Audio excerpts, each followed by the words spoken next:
Hi everybody, this is Dr. John Hayes. Welcome back to Beating Neuropathy and Chronic Pain. You're listening to 95.9 WATD.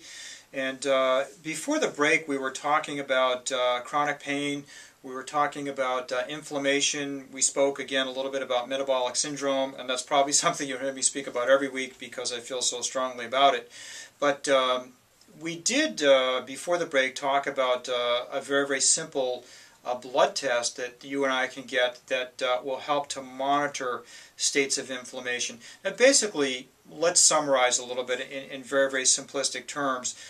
Inflammation is a process that occurs in the human body where tissues become irritated. For lack of lack of a better word or a more simplistic explanation, if you've ever, let's say, abraded your skin, you have a darn good idea of what inflammation is like. You'll see some swelling, you'll see some redness. Well, this type of swelling and redness and so on and so forth can occur to various extent all over the body. In particular, it can occur in blood vessels. When it occurs in blood vessels, it can really set the stage for vascular disease. In fact, it is probably inflammation itself that is at the root of more heart disease than simple elevations of cholesterol and triglycerides and those other things that we've spoken about, which are blood lipids or lipoproteins. But we said earlier in the show that we wanted to give everybody a simple measure, and this is one of those measurements that I think that as we go on as a society, we should all know, just like you should know your height, weight, your blood pressure, your blood sugar level, your hemoglobin A1C, you need to know what your CRP level is. CRP, the letter CRP, stands for C-reactive protein. C-reactive protein is a very simple blood test. It can be drawn under the supervision of any licensed healthcare professional. But a CRP is a test that is very sensitive but non-specific. And what do I mean by that? Well, CRP is a very sensitive test for inflammation. Before the advent of widespread CRP testing about 10 or 15 years ago, we would commonly use what's called the SED rate, or the ESR. The ESR is also a non-specific test for inflammation or inflammatory disorders, but it's not as sensitive, if you will, as CRP. For example, in the clinic we can see patients that have inflammatory diseases early on. Let's take, for example, somebody who has a very early form of rheumatoid arthritis or related arthritis. They may have a normal or nearly normal sedimentation rate, but when we check the CRP can be quite elevated.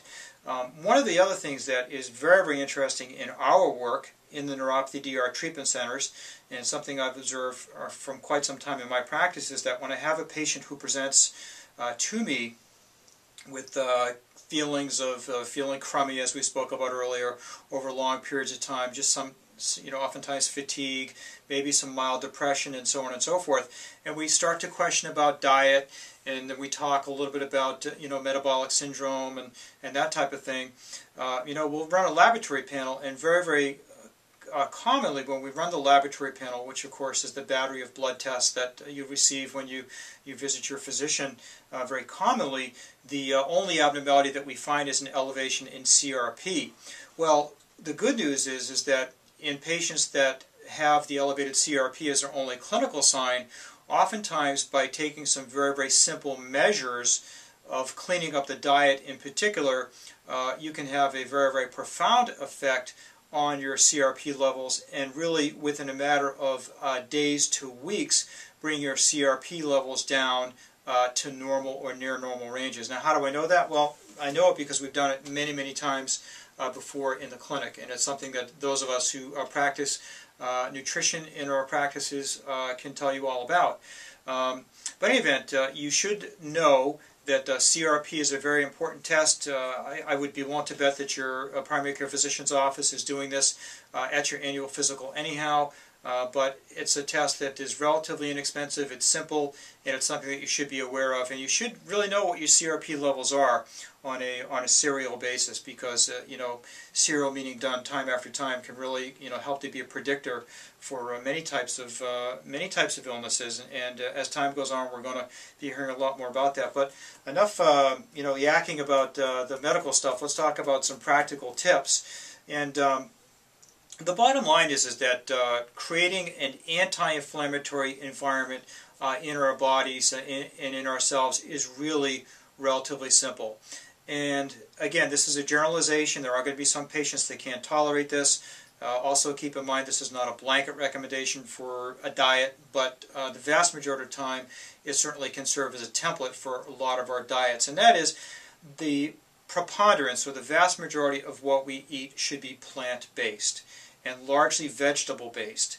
The problem with saying exclusively plant-based is that a lot of people will consume far too much fruit.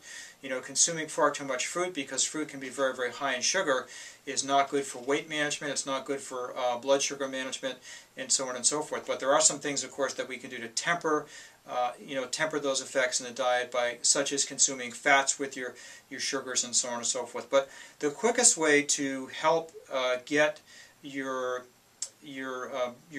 homeostasis, if you will, your internal environment to an anti-inflammatory level is going to be to make sure that your diet is largely plant-based. So what does this mean? Well, it means that for breakfast, for example, you could have a stir-fry of vegetables, or you could have a relatively small serving of oatmeal or cereal. And I do mean small serving because grains, some more than others, corn in particular, can be pro-inflammatory. Also, large amounts of grains are high in carbohydrates, and carbohydrates are going to wreak havoc with your blood sugar and your triglyceride or blood fat levels. So it's very, very important that not only we talk about context of diet, but we also talk about proportions. So plant-based, stir-fried vegetables in the morning. Nothing wrong with adding an omega-3 egg or two to the mix. If you're going to have oatmeal, you could add a tablespoon of peanut butter or a half a tablespoon of Earth Balance. Adding a little bit of fat to the carbohydrate is going to slow absorption, make you feel a little bit more full. Lunchtime could be another very, very simple type lunch where you could have some lean protein on top of a bed of vegetables. Could be spring mix salad. Could be baby spinach. And you could add some lean protein to that. Could be some slices of salmon. Could be plant-based protein like tofu. Could be a little bit of tuna fish. You name it. There are also other sources of plant-based proteins